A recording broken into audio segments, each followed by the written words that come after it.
Hello दोस्तों, आप सभी लोगों का राइस स्मार्ट हिंदी के यूट्यूब प्लेटफॉर्म पर बहुत बहुत स्वागत है। मैं के राहुल, आपका केमिस्ट्री और बायोलॉजी मेंटर। आज के हम इस सेशन में बायोलॉजी और केमिस्ट्री के कुछ मिक्स्ड क्वेश्चंस देखेंगे और उसके पीछे के कॉन्सेप्ट को समझेंगे। तो जल्दी से जल्दी इस वीडियो को अपने दोस्तों के साथ शेयर कर लीजिए, उन्हें भी इस प्लेटफॉर्म पर इन्वाइट कीजिए और साथ मिलकर क्वेश्चन का आंसर कीजिए। आपस में भी कंपटीशन कीजिए कि कौन पहले और सही आंसर देता है। ठीक है, तो बहुत ज़्यादा समय ना लेते हुए हम अपना आज का ये सेशन शुरू करते हैं। तो पहला सवाल जो आपके स्क्रीन पर है वो क्या है कि which of the following is not a part of female reproductive system, यानी इनमें से कौन सा ऐसा नाम है जो फीमेल रिप्रोडक्टिव सिस्टम का पार्ट नहीं है, यानी स्त्री जनन तंत्र का हिस्सा नहीं है। क्या ये फेलोपियन ट्यूब है, सर्विक्स है, यूरेथ्रा है या फिर वेजाइना है, क्या है? तो आप देखते हैं एक ट्रायंगुलर सा हमारा यहाँ शेप बनता है और ये इधर यहाँ पर फिमरी, ये हमारा ओवरी, ठीक है, और इधर हमारा ये सर्विक्स, ये हमारा वेजाइना, ये हमारा गर्भाशय जिसे कहते हैं, यूटेरस। तो हम ये कहते हैं कि वेजाइना है फेलोपियन ट्यूब, ये जो ट्यूब जैसी रचना है ये हमारा फेलोपियन ट्यूब कहलाता है। सर्विक्स जो यहाँ पर ये रचना है ये हमारा सर्विक्स कहलाता है, ये हमारा वेजिना है। और ये सारे जो हैं ए, बी और डी ये सभी स्त्री जनन तंत्र का हिस्सा है, लेकिन यूरेथ्रा जो है ये क्या है, ये एक्सक्रीटरी सिस्टम का हिस्सा है, जिसके थ्रू होकर मूत्र त्याग होता है, यानी कि उत्सर्जी तंत्र का हिस्सा है, न कि जनन तंत्र का। तो इसका सही आंसर हमारा क्या हो गया, यूरेथ्रा यानी कि मूत्र मार्ग। चलिए बहुत अच्छा, अगले सवाल की तरफ जल्दी से। तो विच one of the following animals is cold blooded? ठीक है, तो निम्नलिखित में से कौन सा एक प्राणी असमतापी है? कोल्ड ब्लडेड एनिमल्स है ना, दो तरह से हम कैटेगराइज करते हैं, वार्म ब्लडेड एनिमल्स और कोल्ड ब्लडेड एनिमल्स, पोइक्यूलोथर्मिक और होम्योथर्मिक। तो इनमें से कौन है, यानी एक ऐसा एनिमल जिसका बॉडी टेम्परेचर कांस्टेंट नहीं रहता है। जैसे अगर हम बात करें ह्यूमन बॉडी का, तो हमारा बॉडी टेम्परेचर क्या होता है, फिक्स रहता है, चाहे मर्जी जितना भी सर्दी हो जाए या गर्मी हो जाए, हमारा बॉडी का टेम्परेचर जो है वो मेंटेन रहता है। हमारे बॉडी का तापमान बदलता नहीं है। अगर किसी वजह से बदलता है तो बॉडी तुरंत इस तरह से अपना रिएक्शन कुछ देता है कि वापस से वो उस तापमान पर आ जाए। लेकिन बहुत सारे ऐसे एनिमल है कि अगर वो टेम्परेचर गिरता है और 10 डिग्री तक पहुंच गया तो उसका बॉडी का टेम्परेचर भी, तापमान भी 10 डिग्री तक आ जाएगा। अगर वो बढ़ के 50 गया तो बॉडी का तापमान भी 50 चला जाएगा। तो एक फिक्स टेम्परेचर उनकी बॉडी का नहीं होता है, उन्हीं को हम कहते हैं कोल्ड ब्लडेड एनिमल्स। तो बताइए क्या ये डॉल्फिन है, शार्क है, व्हेल है या पोर्पोइज है? जल्दी से, डॉल्फिन, शार्क, व्हेल या पोर्पोइज? डॉल्फिन, शार्क, व्हेल या सोंस? तो ये कौन ऐसा है जो कोल्ड ब्लडेड एनिमल है? सोंस का ही ये तस्वीर है जो देखने में एक तरह से डॉल्फिन का ही एक रूप लगता है। तो देखो यहां पर जैसे बात हमने की इंसानों की, तो इंसान को किस कैटेगरी में रखा जाता है, अगर हम जंतु वर्गीकरण की बात करें तो हमें मैमल्स के अंदर यानी कि स्तनधारी जीवों के अंदर रखा जाता है। तो स्तनधारी जीव जो हैं ये होते हैं वार्म ब्लडेड। अगर हम यहां बात करें तो डॉल्फिन हमारा जो है वो एक मैमल है, फिश जैसा दिखता है लेकिन ये फिश नहीं है, ये मैमल है। व्हेल मैमल है, पोर्पोइज मैमल है, शार्क एक अकेला यहाँ है जो मैमल की कैटेगरी में नहीं है, ये फिश की कैटेगरी में है और ये हमारा क्या है, कोल्ड ब्लडेड एनिमल है। तो बिल्कुल सही आंसर हमारा है शार्क। चलिए अगला सवाल हम देखते हैं क्या है। लेप्रोसी इज कॉज्ड बाय, कुष्ठ रोग किसके कारण होता है? क्या ये वायरस से है या बैक्टीरिया से या प्रोटोजोआ से या रेट्रोवायरस? रेट्रोवायरस जिसमें जेनेटिक मटेरियल हमारा आरएनए होता है ना, वायरस होता है ना, डीएनए वायरस और आरएनए वायरस। तो रेट्रोवायरसेस हम उसे कहते हैं जिसमें जेनेटिक मटेरियल जो होता है जो उसके अंदर डीएनए ना होके आरएनए होता है। ठीक है, तो बैक्टीरिया और स्पेशली नाम दिया गया है माइकोबैक्टीरियम लेप्री। तो अब आप देख सकते हैं माइकोबैक्टीरियम लेप्री, तो ये लेप्रोसी से मिलता जुलता सा नाम है। तो बिल्कुल सही, ये जो लेप्रोसी है, जो कुष्ठ रोग है जिसमें हाथों और पैरों की उंगलियां जो हैं वो गलने लगती हैं। ठीक है, वो गल के फिर इतनी छोटी हो जाती हैं कि आप एक तरह से समझ लो अपने हाथ की उंगलियों से, जब उंगलियां ही नहीं है तो हाथों से आप कुछ पकड़ ही नहीं पाओगे। ठीक है, तो बहुत ही खतरनाक बीमारी होती है। ठीक है, आज छुआछूत लोग इसको मानते हैं, दूर रहते हैं ऐसे लोगों से, लेकिन हमें उनसे दूर नहीं, हमें उनका इलाज करना है, लेकिन सावधानी रखते हुए। बिल्कुल सही। चलिए आगे बढ़ते हैं। Which one among the following is a plant hormone, इनमें से कौन सा है एक पादप हार्मोन का उदाहरण है? जल्दी से बताएं, क्या ये इंसुलिन है, थायरॉक्सिन है, जिबरलिन है या एस्ट्रोजन है? देखिए, इंसुलिन इंसानों में पाया जाता है, जंतुओं में है। ये ब्लड में ग्लूकोज के लेवल को कम करता है। थायरॉक्सिन थायराइड ग्लैंड से निकलता है, बहुत सारी चीज़ों में ये मददगार होता है। एस्ट्रोजन ये हमारा जो है वो स्टेरॉइड हार्मोन्स है और ये सिक्रेट होता है हमारा ओवरीज से। अब ये जिबरलिन्स तो है ना, auxins, gibberellins, cytokinins, traumatins, florigen, ethylene, abscisic acid, ये सभी हैं हार्मोन्स जो पादप हार्मोन्स हैं। उसी में से एक उदाहरण हमारा क्या हो गया? जिबरलिन। तो बिल्कुल सही, इस क्वेश्चन का हमारा सही जवाब है जिबरलिन्स। ठीक है, चलिए जी, इसी तरह फटाफट से आंसर देते रहिएगा, है ना। अपने प्रिपरेशन का लेवल भी चेक आपका होता रहेगा कि हमने कितनी तैयारी की है। जो साइंस के बच्चे नहीं है उनके लिए तो और भी ज़्यादा ज़रूरी है। जैसे जो साइंस के बच्चे हैं उनके लिए history, civics, geography, polity, economics ये सब ज़रूरत है, तो जो साइंस के बच्चे नहीं हैं उनके लिए साइंस में अपने आप को स्ट्रॉन्ग करना ज़्यादा ज़रूरी है। जो वीकनेस है उसको हमें स्ट्रॉन्ग करना है। जो ऑलरेडी हमारी स्ट्रेंथ है वो तो है ही है, वो तो आपको हमेशा हेल्प करेगा, लेकिन जहाँ आप कमज़ोर हैं अगर हम उस पर मेहनत करके उस पर हम विजय पाते हैं, उसको मजबूत बनाते हैं, तो वो ज़्यादा बेहतर है। चलिए जी, अगला सवाल क्या है हमारा? Which one of the following cell organelles is absent in animal cell? Animal cell में यानी कि जंतु कोशिका में इनमें से कौन सा ऐसा कोशिकांग है जो अनुपस्थित होता है? जैसे कोशिका झिल्ली है, अंतर्द्रव्य झिल्लिका है, कोशिका भित्ति है या फिर सूत्र कणिका है? कौन सा ऐसा है जो जंतु कोशिका में नहीं होता है?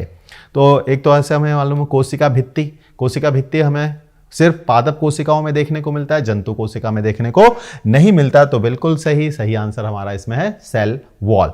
अगर मान लो यहां पर क्लोरोप्लास्ट या हरित लवक होता तो वो भी एक ऐसा सेल ऑर्गेनेल है, ऐसा कोशिकांग है जो जंतु कोशिका में नहीं पाया जाता।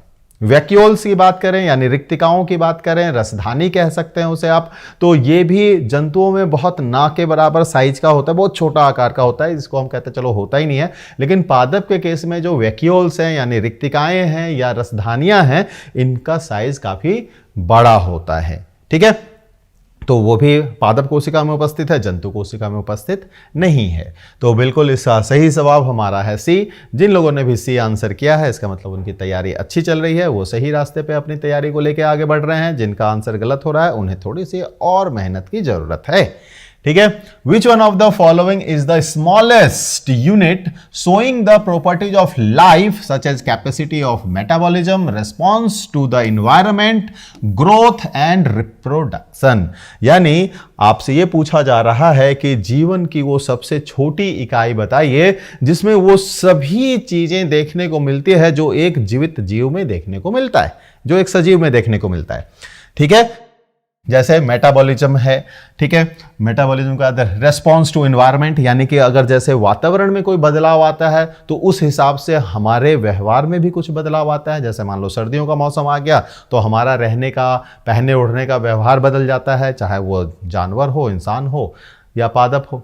ठीक है, गर्मियों का सीजन आ जाता है तो हमारा रहना, खाना पीना, कपड़े पहनना, उसका व्यवहार बदल जाता है, तो वो चीज़ है। और रिप्रोडक्शन भी जिसमें होता है। तो क्या ये जीन है, क्रोमोजोम है, न्यूक्लियस है या फिर सेल है? यानी जीन है, क्रोमोसोम यानी गुणसूत्र, ठीक है, न्यूक्लियस यानी केंद्रक या फिर सेल यानी कोशिका। बिल्कुल सही, जिन लोगों ने भी सही दिया मतलब डी आंसर किया है उन सभी का जवाब सही है। कोशिका जो है वो हमारे जीवन की सबसे छोटी क्रियात्मक और संरचनात्मक इकाई है। बिल्कुल सही। चलिए आगे बढ़ते हैं। अगला सवाल क्या? In plants which one of the following gases is release during photosynthesis? पादपों में जब प्रकाश संश्लेषण की प्रक्रिया होती है तो इनमें से कौन सा गैस उत्सर्जित होता है, कौन सा गैस बाहर निकलता है, ये बताना है।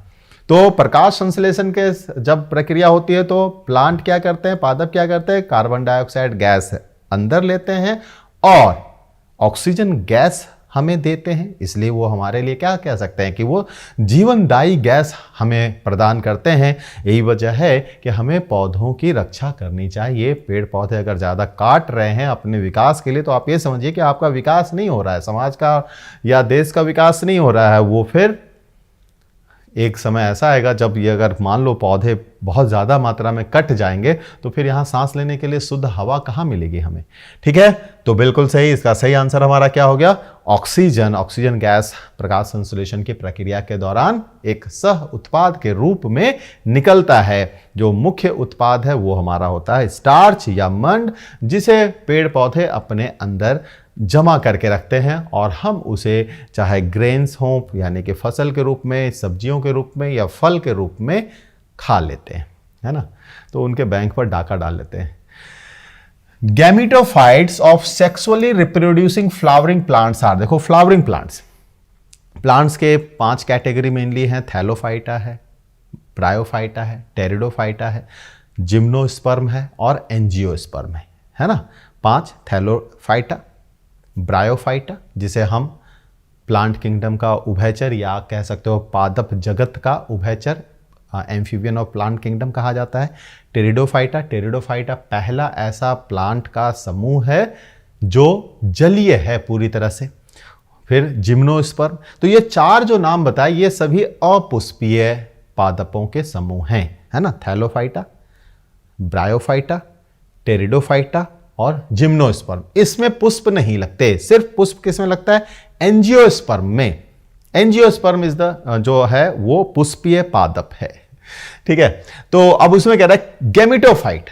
गैमेट्स जो उसके बनते हैं यानी कि उसके अंदर जो नर और मादा जो युग्मक बनते हैं उसके फ्लावर्स के अंदर, वो क्या होता है, क्या हैप्लॉइड होता है, डिप्लॉइड होता है, टेट्राप्लॉइड होता है या पॉलीप्लॉइड होता है। मतलब उसमें गुणसूत्रों की संख्या उसके शरीर में उपस्थित संख्या के किसमें, गैमेट्स के अंदर यानी युग्मक के अंदर। ठीक है, तो उसके युग्मकों के अंदर जो गुणसूत्रों की संख्या है, क्या उसके शरीर में कायिक कोशिकाओं में जो उपस्थित गुणसूत्र है उससे आधी होगी, उसकी 2 गुनी होगी या उसकी 4 गुनी होगी या वो बहुगुणित होगी। तो गैमेट्स जनरली जब हमारा शरीर जो होता है ये होता है डिप्लॉइड यानी द्विगुणित होता है। जब हमारे गैमेट्स बनते हैं, चाहे हम बात कर ले इंसान की या बात कर ले एंजियोस्पर्म्स की, तो वहां जब गैमेट्स बनते हैं उसमें संख्या जो होती है वो हो जाती है आधी। ठीक है, तो haploid is the correct answer. Very good.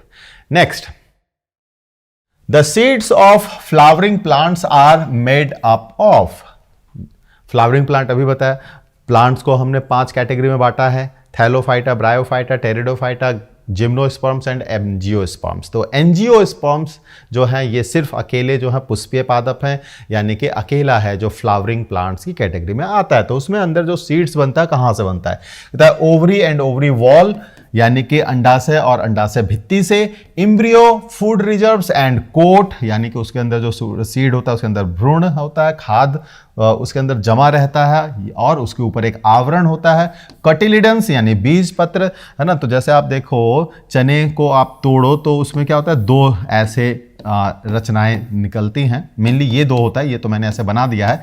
लेकिन जब आप इस बीज को बोते हो तो वो ऊपर जो है ये क्या होता है, ये सूट बनाना शुरू करता है यानी कि तने का हिस्सा बनाना शुरू करता है और नीचे ये हमारा जड़ बनाना शुरू करता है। तो ये कहलाता है प्लूम्यूल और ये कहलाता है रेडिकल, और यही होता है आपका बीज पत्र, जिसके अंदर इन नए पादपों को जब तक ये जड़ जमीन में पूरी तरह से लग नहीं जाते, इनकी पत्तियां जो हैं वो प्रकाश संश्लेषण करने के काबिल नहीं हो जाती, तब तक इसके अंदर जो रिजर्व फूड होता है, जो जमा खाद्य पदार्थ होता है, ये इनको एनर्जी देता रहता है, खाना देता रहता है, चाहिए ना। जैसे मान लो हम कभी सफ़र में निकलते हैं तो हम क्या करते हैं, अपने लिए घर से खाना बना के पैक कर लेते हैं ना।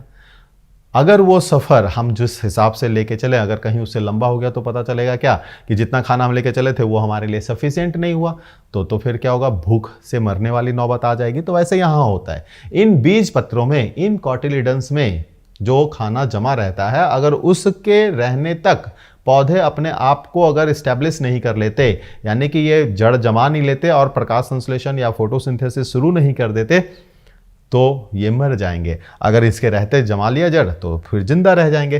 ठीक है, या जायगोट युग्मनज क्या है? पुष्पी पादपों के बीज किससे निर्मित होते हैं? चलिए, जिनका भी आंसर आ गया है बहुत अच्छी बात। तो इसके अंदर एम्ब्रियो होता है, रिजर्व फूड होता है और उसके ऊपर एक कोटिंग होती है, सीड कोट हम जिसे कहते हैं, है ना।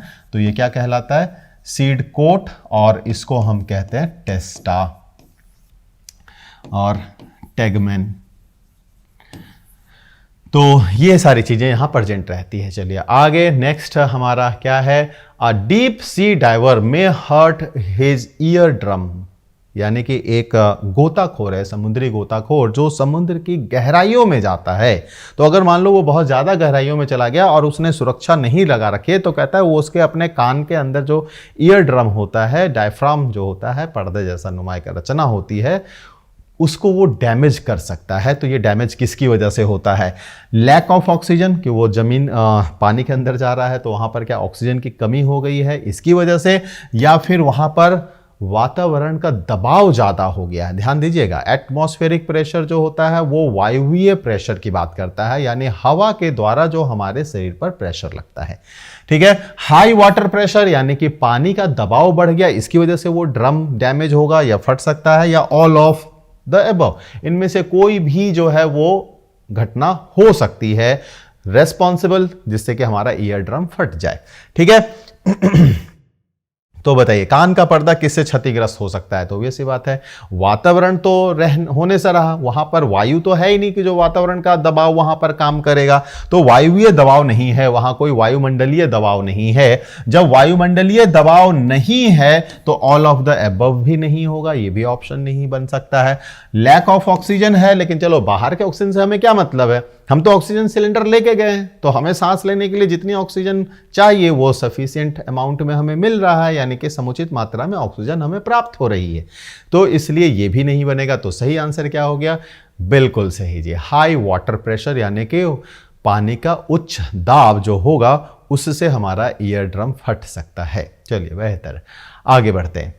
मलेरिया पैरासाइट इज क्या है? मलेरिया पैरासाइट क्या ये एक बैक्टीरिया है, प्रोटोजोआ है, वायरस है या फंगस है? मलेरिया परजीवी क्या है? क्या ये जीवाणु है, प्रोटोजोआ है, विषाणु है या एक कवक है, एक फंगस है? ये सभी बीमारी पैदा करते हैं, है ना। कवक से भी खाते भी हम इससे, ऐसे बीमारियां भी होती हैं। बैक्टीरिया इसे को खाते भी हैं, खाते हैं ना। जब हम दूध का दही बनाते हैं तो क्या होता है, उसमें लैक्टोबैसिलस नाम का बैक्टीरिया बहुत ज़्यादा संख्या में उस वहाँ वृद्धि करता है, जिसकी वजह से दूध का दही बन जाता है। तो जब दही आप खा रहे हो तो उसके अंदर लैक्टोबैसिलस बैक्टीरिया है। और प्रोबायोटिक ड्रिंक, है ना, यानी कि एक ऐसा लिक्विड, एक ऐसा तरल जिसमें क्या है कि गुड बैक्टीरिया डाले गए, यानी अच्छे बैक्टीरिया जो दोस्त के रूप में हमारे शरीर में होते हैं वो डाले गए होते हैं, उसी को हम पीते हैं। जैसे कि आप देखेंगे एक बहुत ही फेमस है, वो है याकुल्ट, जो एक प्रोबायोटिक ड्रिंक है, ऐड भी आता है, आपने आसपास अपने देखा भी होगा। तो बताइए, मलेरिया पैरासाइट मच्छरों से फैलता है, याद रखना, मच्छर जो है वेक्टर का काम करता है, वो स्प्रेड कर रहा है, एक जगह से दूसरी जगह फैलाता है, एक को काटा दूसरे को काटा तो वो फैला रहा है। लेकिन मलेरिया मच्छर से नहीं होता है, मच्छर के काटने से मलेरिया पैरासाइट जो होता है, मलेरिया परजीवी जो होता है वो फैलता है। लेकिन ये सही मायने में क्या है? जी हाँ, ये एक प्रोटोजोआ है। बहुत सुंदर। तो चलिए, तो मलेरिया परजीवी क्या है?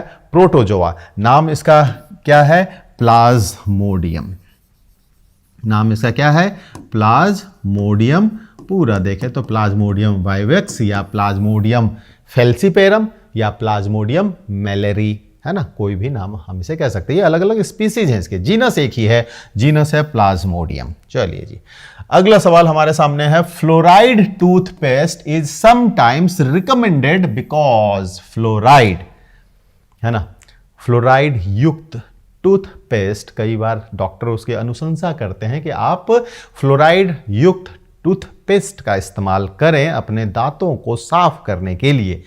ऐसा क्यों किया जाता है? क्योंकि फ्लोराइड जो है वो प्लाक फॉर्मेशन को प्रिवेंट करता है, यानी दांतों पे जो गंदगी, जैसे रात भर सोकर जब हम सुबह उठते हैं तो आप टंग से आप जब अपने में यानी जिह्वा से जब दांतों को टच करेंगे तो ऐसा लगेगा कि हमारे दांतों के ऊपर कुछ जमा हो गया है। ये गंदगी है, वही गंदगी प्लाक कहला रहा है ना। तो दांतों पर जमी गंदगी हटाने के लिए, भाई वो तो हम दातुन से भी अगर रगड़ते हैं तो दांतों की वो जो जमी हुई परत है वो हट जाती है ना। तो ऐसा तो कुछ नहीं है। Hardens the enamel of the tooth, तो हमारा ये टूथ होता है, और तो ये कहता है कि इसके ऊपर जो ये हमारा कवर होता है, तो ये क्या होता है, एनामेल का जो सबसे ऊपर की तरफ कवर होता है, ये किसका बना होता है, एनामेल का बना होता है, जो कि बायोलॉजिकली हार्डेस्ट नोन सब्सटेंस है, यानी कि जंतु जगत का, जीव जगत का सबसे ज्यादा मजबूत, सबसे ज्यादा कठोर पदार्थ है एनामेल, जो कैल्शियम फॉस्फेट का बना होता है, और इसके लिए फ्लोराइड की जरूरत होती है। तो ये हमारा यही है कि हार्डन्स द एनामेल, दृढ़ करता है एनामेल को, ठीक है। किल्स द पैथोजेनिक बैक्टीरिया, भाई अगर नीम की दातून भी यूज कर रहे हो आप, तो उससे भी खतरनाक जो बैक्टीरियाज हैं, वायरसेज है हमारे माउथ के, वो किल हो जाएंगे। नहीं, प्रिवेंट्स टूथ एक, दांत के दर्द, तो दांत के दर्द से तो ये हमें जो है वो फायदा नहीं पहुंचाता है, ठीक है। दांत के दर्द में फ्लोराइड यूज करने का कोई मतलब नहीं। दांत का दर्द क्या हो रहा है, मतलब कैविटीज पहले से बन गई है, दांतों में छेद हो गए हैं, कीड़े ने पहले खा लिया है। अब वो जब रूट को टच करेंगे, ये हमारा रूट होता है इधर, तो रूट को जब टच करेंगे, एनामेल, उसके नीचे पल्प, पल्प के नीचे रूट, रूट को टच करेंगे तो सेंसिटिविटी होगी और दांतों में दर्द होगा। दांत बहुत, एक कह सकते हो कि बहुत अच्छा उपहार ऊपर वाले ने हमें दिया है। ये दांत ही है जिसकी मदद से हम हर तरह के चीज़ों को अच्छे से खा पाते हैं, चबा पाते हैं और उसका स्वाद ले पाते हैं। तो दांत की देखभाल करना ये हमारी और आपकी सबकी जिम्मेदारी है, बिल्कुल, ठीक है। चलिए, it is difficult to kill viruses because they, तो कहता है जीवाणुओं को मारना बहुत ही कठिन है ना। कुछ होते हैं ना ऐसे जिनको मारना इतना आसान नहीं होता है। कहानियों में हम पढ़ते थे कभी कि एक राक्षस था, एक आंख का, तो उसका जान जो है वो एक किसी तोते के अंदर था, और वो तोता एक पिंजरे में रख के ऐसी जगह रखा हुआ था जहाँ कोई पहुँच नहीं पाता है। तो वो राक्षस को कितना भी ऐसे मारने की कोशिश करो, मरता ही नहीं है, क्योंकि उसका जान उसके अंदर नहीं है, वो तो कहीं और रखा हुआ है। तो ऐसा ही समझ लो कि वायरस के अंदर कोई जान ही नहीं है, तो जिसके अंदर जान ही नहीं है तो उसको मारोगे क्या। तो फिर वायरस हमें बीमार कैसे करता है, तो कहता है वायरस जो है यानी विषाणु, ये एक ऐसा स्ट्रक्चर है जो शरीर के बाहर तो निर्जीव है, लेकिन शरीर के अंदर आते जीवित हो जाता है। कैसे, तो इसके अंदर का जो जेनेटिक मटेरियल है, जो वंशाणुगत सामग्री इसके अंदर है, वो डीएनए है या आरएनए है, वो निकलता है, हमारे शरीर के अंदर आता है, और हमारे शरीर की जो मैकेनिज्म है, जो हमारा शरीर का तंत्र है, उसको वो हाईजैक कर लेता है। मतलब हमारे शरीर का वो तंत्र जो हमारे शरीर की भलाई के लिए काम कर रहा था, ये उसको हाईजैक कर लेता है, और उसी तंत्र का इस्तेमाल हमारे शरीर के खिलाफ करने लगता है, ठीक है। तो इसलिए उसके पास कुछ अपना है ही नहीं, बस सिर्फ एक सोच है, वो जो डीएनए या आरएनए के रूप में है, वो हमारे शरीर में आके हमारे तंत्र को कब्जा में ले लेता है, हाईजैक कर लेता है, और उस तंत्र का इस्तेमाल हमारे शरीर के खिलाफ करने लगता है और हम बीमार पड़ जाते हैं, ठीक है। तो अब जरा देखें कि इसमें से कौन सा ऑप्शन मिलता है। Consist of tough protein coat, ऐसा नहीं है। Are very small in size, ये भी नहीं है। लैक सेल्यूलर स्ट्रक्चर, बिल्कुल सही, उसमें कोशिकीय संरचना का अभाव होता है, बिल्कुल सही आंसर। चलिए जी अगले सवाल की तरफ। Genetic material of the bacteria is found in, जीवाणुओं में जो आनुवांशिक पदार्थ होता है वो किस रूप में पाया जाता है। क्या हम उसको न्यूक्लियस कहते हैं, साइटोप्लाज्म कहते हैं, सेल मेम्ब्रेन कहते हैं, या राइबोसोम कहते हैं। तो देखो, बैक्टीरिया क्या है, यानी जीवाणु, ये एक प्रोकैरियोटिक जीव है, यानी इसके सेल जो है प्रोकैरियोटिक है। प्रोकैरियोटिक सेल के अंदर यानी कोशिकाओं के अंदर क्या होता है, कोई न्यूक्लियस के चारों तरफ कोई मेम्ब्रेन नहीं होता है ना। ये न्यूक्लियर मेम्ब्रेन है ना, न्यूक्लियर मेम्ब्रेन यानी कि केंद्रक झिल्ली। तो ऐसा कोई केंद्रक झिल्ली इसके चारों तरफ नहीं होती है। किसमें, बैक्टीरिया में, जो कि एक प्रोकैरियोटिक ऑर्गेनिज्म है। तो कोई भी प्रोकैरियोटिक सेल या प्रोकैरियोटिक कोशिकाओं में केंद्रक नुमा ये झिल्ली नहीं होती, जैसा कि यूकैरियोट्स के अंदर होता है। तो ये क्रोमोजोम्स इसके अंदर होते हैं, ये न्यूक्लियोलस है, ये सब इसके अंदर होते हैं। इसमें क्या होता है, ये खुला होता है। तो न्यूक्लियस के बाहर जो ये लिक्विड जैसी रचना यहां पर रहती है, इसको हम क्या कहते हैं, साइटोप्लाज्म यानी कि कोशिका द्रव्य, ठीक है, साइटोप्लाज्म कह लो या कोशिका द्रव्य। तो वहां क्या होता है, ये हमारा पूरा सेल है और ये हमारा जेनेटिक मटेरियल है, डीएनए, ये इस साइटोप्लाज्म में फ्रीली यानी स्वतंत्र रूप से यहां से वहां घूमता रहता है। इसके चारों तरफ ऐसा कोई मेम्ब्रेन नहीं है, झिल्ली नहीं है जिससे कि ये बंधा रहे। तो कहां होगा वो फिर, साइटोप्लाज्म यानी कोशिका द्रव में। और हम इसे क्या कहते हैं, तो इसे हम कहते हैं न्यूक्लियोइड या फिर हम इसे कहते हैं जीनोफोर। ठीक है, तो इसे हम न्यूक्लियस नहीं कह सकते। तो यही अंतर होता है प्रोकैरियोट्स में और यूकैरियोट्स में, एक बहुत बड़ा अंतर जो कि ये देखने को मिलता है। Very good. Next, a horse and a donkey can breed to produce mule, है ना। घोड़े और गधे के मिलन से खच्चर नाम का एक जानवर पैदा होता है जिसको हाइब्रिड कहते हैं, है ना, म्यूल। तो कई जगहों पर इसका इस्तेमाल जो है वो भारी भारी सामान को ढोने में किया जाता है। तो इसमें क्या होता है, घोड़े के जैसे तेज दौड़ने की क्षमता होती है और गधे के जैसा ज़्यादा से ज़्यादा सामान लेके जाने की क्षमता होती है, ज़्यादा देर तक काम करने की क्षमता होती है। तो म्यूल यानी खच्चर हम ऐसे जिसे कहते हैं, वो हमारा क्या है, एक हाइब्रिड है, यानी दो अलग अलग जीवों का मिलन से बनने वाला है। तो वही ये पूछ रहा है कि which is an infertile animal. और ये जो म्यूल हैं यानी जो खच्चर है, इसमें जो है वो फर्दर प्रजनन की कोई क्षमता देखने को नहीं मिलती, है ना, ये रिप्रोड्यूस नहीं कर सकते।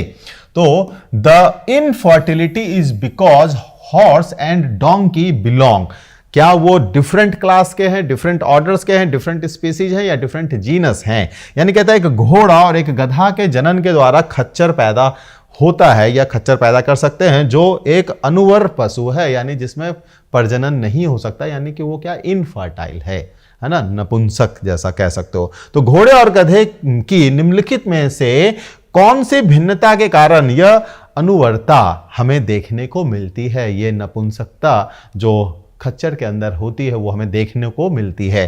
क्या उनका वर्ग अलग अलग है, क्या उनका क्रम अलग अलग है, क्या उनकी जातियां अलग है या उनका वंश अलग है। बहुत सुंदर, काफी सारे बच्चों के आंसर आ चुके होंगे, काफी लंबा डिस्क्रिप्शन हुआ। तो बिल्कुल ये सही आंसर है कि ये इन सब का जीनस सेम है बट स्पीसीज जो इनका है वो अलग अलग है। ठीक है, तो स्पीसीज अलग है, क्लास, ऑर्डर, जीनस ये सभी इसकी सेम है, डिफरेंस आता है जीनस में, स्पीसीज में। ठीक है, next, cell wall of any fungus is different from plants in having. तो हरे पादप, उसमें जो कोशिका भित्ति होती है वो सेल्यूलोज की बनी होती है। फंगस यानी कवक, इसकी जो कोशिका भित्ति होती है वो काइटिन नामक पदार्थ की बनी होती है।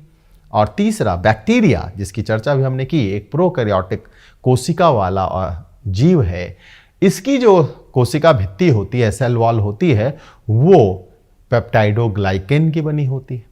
तो बैक्टीरिया को पादप समूह के ज्यादा करीब माना जाता है या बैक्टीरिया को पादप समूह का एक संबंधी माना जाता है इसी कोशिका भित्ति की उपस्थिति की वजह से।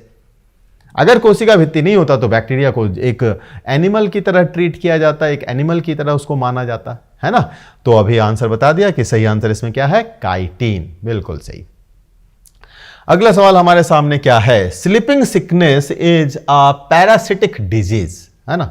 स्लीपिंग सिकनेस, सही तरीके से नींद नहीं आती है, ऑफ ह्यूमंस, ये एक पैरासिटिक डिजीज है यानी कि निद्रालु रोग मनुष्यों या अन्य जंतुओं का एक परजीवी रोग है। यह किसके कारण उत्पन्न होता है, इट इज कॉज्ड बाय, किसके कारण होता है, हिस्टोमोनास, ट्रिप्नोसोमा, एंगोसमोना या नागेलेरिया, किसकी वजह से होता है, हिस्टोमोनास, ट्रिप्नोसोमा, एंगोमोइन या निग्लेरिया। तो ये होता है ट्रिप्नोसोमा की वजह से, है ना। तो ट्रिप्नोसोमा जो कि स्लीपिंग सिकनेस, निद्रालु रोग का कारक है। चलिए आगे, डेंगू फीवर, है ना, बारिश के समय सबसे ज़्यादा इस के बीमारी के चांसेस होते हैं, इसलिए कई स्कूलों में क्या है उस समय ये नोटिस जारी कर दी जाती है, ये सूचना जारी कर देते हैं कि भाई जो भी बच्चे आएंगे वो पूरे बाजू के शर्ट पैंट पहन के आएंगे। ताकि मच्छरों के संपर्क में कम से कम रहें, सुरक्षित होने के चांसेस ज्यादा होंगे। तो dengue virus causes high fever, rashes and reduces the number of particular type of blood cells those blood cells are. तो कहता है जो डेंगू का वायरस है उसमें हमें तेज बुखार होते हैं, दरारें उत्पन्न होती हैं और एक विशेष प्रकार की रक्त कोशिकाओं की हमारे शरीर में कमी हो जाती है। तो ये पूछा जा रहा है कि वो जो विशेष प्रकार के रक्त कोशिकाएं हैं जिसकी कमी हमारे शरीर में डेंगू बुखार की वजह से होती है वो कौन सा है? क्या ये मोनोसाइट्स है, प्लेटलेट्स है, इयोसिनोफिल्स है या न्यूट्रोफिल्स है ना? एकलाणु यानी मोनोसाइट है, पट्टिकाणु है, इयोसिनोफिल्स है या न्यूट्रोफिल्स या न्यूट्रोफाइल्स, क्या है? बिल्कुल सही। देखा है, बड़ा कॉमन है। अगर हम थोड़ा बहुत अपने आसपास की चीज़ों से वाकिफ़ हैं तो हमें मालूम है कि डेंगू में हमेशा जो पेशेंट होता है उसको प्लेटलेट्स चढ़ाई जाती है कि उनके शरीर में प्लेटलेट्स की कमी होनी शुरू हो जाती है, पट्टिकाणुओं की कमी तेज़ी से होने लगती है ना? तो उसकी वजह से हमारी डेथ भी हो सकती है। तो अगर हम उस समय कुछ ऐसे घरेलू इलाज भी कर लें, जैसे पपीते के पत्ते का जूस वगैरह पी लें, तो फिर क्या होगा कि ये जो तेजी से प्लेटलेट्स की संख्या गिर रही है वो फिर नॉर्मल हो जाएगी। ठीक है, डेंगू फीवर में बस इसी को ध्यान में रखना होता है कि प्लेटलेट्स कहीं हद से ज़्यादा नीचे ना आ जाए, कम ना हो जाए, अदरवाइज पेशेंट्स के लिए खतरनाक हो सकता है। Kidney secrets and changes plasma protein angiotensinogen into angiotensin the enzyme is, यानी कहता है वृक्क से, किडनी से एक प्रोटीन एक एंजाइम के रूप में सिक्रेट होता है। देखो, all enzymes are proteins but all proteins are not enzymes, है ना? सभी एंजाइम प्रोटीन है लेकिन सभी प्रोटीन एंजाइम्स नहीं है। तो कहता है एक एंजाइम प्रोटीन के रूप में सिक्रेट होता है जो एक एंजियोटेंसिनोजेन को वो एंजियोटेंसिन में बदल देता है। तो कहता है कि बताइए किडनी से, वृक्क से जो वो एंजाइम सिक्रेट हो रहा है वो कौन सा एंजाइम है? क्या ये रेनिन है, नाइट्रोजिनेज है, हाइड्रोलेज है या मोनोऑक्सीजिनेज एंजाइम है? कौन सा एंजाइम? तो जी हाँ, बिल्कुल ये है रेनिन। जैसे आपको बताया कि ये रेनल टर्म जहां कहीं भी मिले बस समझ जाओ ये किडनी से संबंधित है। तो रेनिन भी रेनल से मिलता जुलता है, तो इसलिए सही आंसर हमारा क्या हो गया? रेनिन। तो कई बार थोड़ा सा लॉजिकली भी सोचे ना तो आंसर हमें मिल जाता है। बहुत सुंदर। चलिए बढ़ते हैं अपने अगले सवाल की तरफ। हमारा नया सवाल जो है वो क्या है कि आरबीसी है। आरबीसी में क्या होता है? No nucleus, no mitochondria and no endoplasmic reticulum. RBC जिसे हम रेड ब्लड सेल्स या रेड ब्लड कॉर्पसल्स कह लो, और इसी को हम इरिथ्रोसाइट्स के तौर पे भी जानते हैं, है ना? इसी का दूसरा नाम क्या है? Erythrocytes. WBC white blood cells कह लो या व्हाइट ब्लड कॉर्पसल्स कह लो, उसका जो दूसरा नाम बनता है वो हमारा होता है ल्यूकोसाइट्स। ठीक है, तो कहता है कि आरबीसी के अंदर कोई न्यूक्लियस नहीं होता, कोई माइटोकॉन्ड्रिया नहीं होता, एंडोप्लाज्मिक रेटिकुलम नहीं होती है। क्या ये सही है? Nucleus, mitochondria and endoplasmic reticulum ये सभी प्रेजेंट होते हैं। न्यूक्लियस, माइटोकॉन्ड्रिया तो प्रेजेंट होते हैं लेकिन एंडोप्लाज्मिक रेटिकुलम एब्सेंट होता है। माइटोकॉन्ड्रिया एब्सेंट होता है लेकिन एंडोप्लाज्मिक रेटिकुलम प्रेजेंट होता है। सही जवाब क्या है? तो देखिए, आरबीसी ऐसा है जो कि अगर हम मैमल्स की बात करें यानी कि स्तनपायी जानवरों की बात करें तो उसमें कैमल को छोड़ दो या कैमेलीड करके एक समूह है, उसके जो मेंबर्स हैं वो कैमल हैं, लामा है। अगर हम इन सबको साइड कर दें तो इनके आरबीसी में केंद्रक की उपस्थिति होती है, लेकिन बाकी के जो मैमल्स हैं जिसमें हम भी शामिल हैं, हमारे आरबीसी में न्यूक्लियस नहीं होता, केंद्रक नहीं होता। न्यूक्लियस ही क्या, दूसरे सभी मेजर सेल ऑर्गेनल्स ये अनुपस्थित होते हैं, यानी माइटोकॉन्ड्रिया नहीं होता, एंडोप्लाज्मिक रेटिकुलम नहीं होता, गोल्जी बॉडीज या गोल्जी काय नहीं होता, राइबोसोम्स नहीं होता। तो ये सारी चीजें नहीं होती है, इसलिए करेक्ट आंसर इसका हो गया ए, बिल्कुल सही। चलिए जी, अब एक आप लोगों के लिए सूचना है थोड़ी सी, लेकिन ये कि कंप्लीट एसएससी सॉल्यूशन बैच ये हमारे पेड ऐप पर अवेलेबल है। वहाँ फटाफट से जाएं, ऐप डाउनलोड करें गूगल प्ले स्टोर से, एसएससी कंप्लीट सॉल्यूशन बैच में अपने आप को रजिस्टर करें और यूज़ करें कोड KR500 जहां आपको एक डिस्काउंट मिलेगा। ठीक है, तो complete SSC solution batch now available on rice smart app, Download this app from Google Play Store and register yourself in Complete SSC Solution Batch। अगर नहीं भी रजिस्टर कर रहे हैं तो कोई बात नहीं, डाउनलोड कीजिए, वहाँ बहुत सारे फ्रीवीज भी अवेलेबल हैं, यानी आप वहाँ पर क्यूजेस दे सकते हैं, आप अपनी तैयारियों को भी चेक कर सकते हो इन क्यूज़ के माध्यम से। बहुत सारी दूसरी ऐसी वीडियोस भी हैं जो काफ़ी इन्फॉर्मेटिव है, एग्जामिनेशन पॉइंट ऑफ व्यू से बहुत इंपॉर्टेंट है।